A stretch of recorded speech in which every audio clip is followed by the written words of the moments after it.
એક કાપડ લેવું, કાપડની ઉપર 1 કપ જેટલો ચોખાનો લોટ લેવો, સારી રીતે ફોલ્ડ કરી લેવું જેથી લોટ સારી રીતે બફાઈ જાય.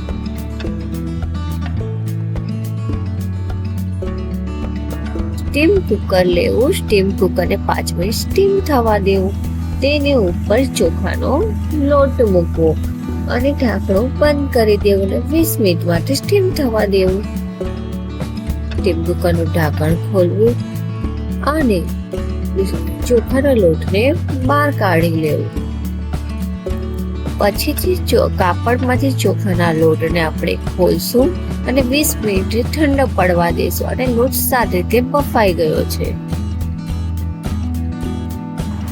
20 મિનિટ પછી આપણે એક મિક્સર જાર લેશું, તેમાં ચોખાના લોટના ટુકડા કરીને નાખી દઈશું.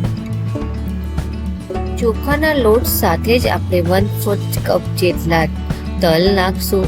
3 ટુકડા કરેલા તીખા લીલા મરચા એડ કરી દઈશું. આપણે અડધી ચમચી જેટલી હળદર અને સ્વાદ પ્રમાણે મીઠું નાખશું.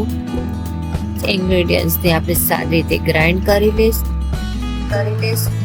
ગ્રાઇન્ડ કરેલા ઇન્ગ્રેડિયન્ટ્સને એક પેનમાં નાખશું અને એકદમ સ્મૂથ લોટ તૈયાર થઈ જશે. આપણે છાશથી લોટ બાંધવાનો છે, તેની માટે આપણે અડધો કપ જેટલી છાશ લીધી છે. છાશને ધીમે ધીમે ઉમેરીને લોટ બાંધતા રહેશું. લોટ વધારે કડક અથવા ઢીલું ન થઈ જાય તેનું આપણે ધ્યાન રાખશું, એટલે ચકરી બરાબર નહીં થાય. આપણો નરમ લોટ તૈયાર થઈ ગયો છે.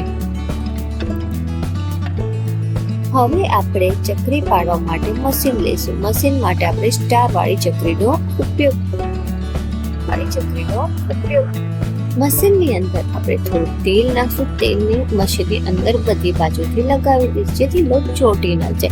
મશીનમાં નાખતા પહેલા લોટને થોડોક વાર આપણે મસળશું અને મશીનની અંદર લોટ નાખી દઈશું. મશીનની અંદર લોટને બરાબર આપણે નાખશું જેથી હવા ના રહી જાય અને ઢાંકણ બંધ કરી દઈશું. પછી આપણે મશીનની મદદથી ચકરી પાડવાનું ચાલુ કરીશું. આપણે મશીનને રાઉન્ડ ફેરવશું એટલે ચકરી પડવા લાગશે. લોટ કઠણ હશે તો ચકરી પડતા વાર લાગશે અને ઢીલો પડશે તો ચકરી તૂટી જશે. એટલે આપણે મીડિયમ સોફ્ટ ડો બાંધવાનો રહેશે. આવી રીતે ગોળ ગોળ ચકરી પાડવાની રહેશે. આપણી એક ચકરી બનીને તૈયાર થઈ ગઈ છે. આ રીતે આપણે એક પછી એક ચકરી પાડી લેશું અને આપણી બધી ચકરીઓ તૈયાર છે. ગેસ ચાલુ કરશું અને ગેસમાં એક કડાઈ મૂકીને તેલ ગરમ કરશું. તેલ આવી જાય એટલે એમાં એક પછી એક આપણે ચકરી એડ કરતા રહેશું.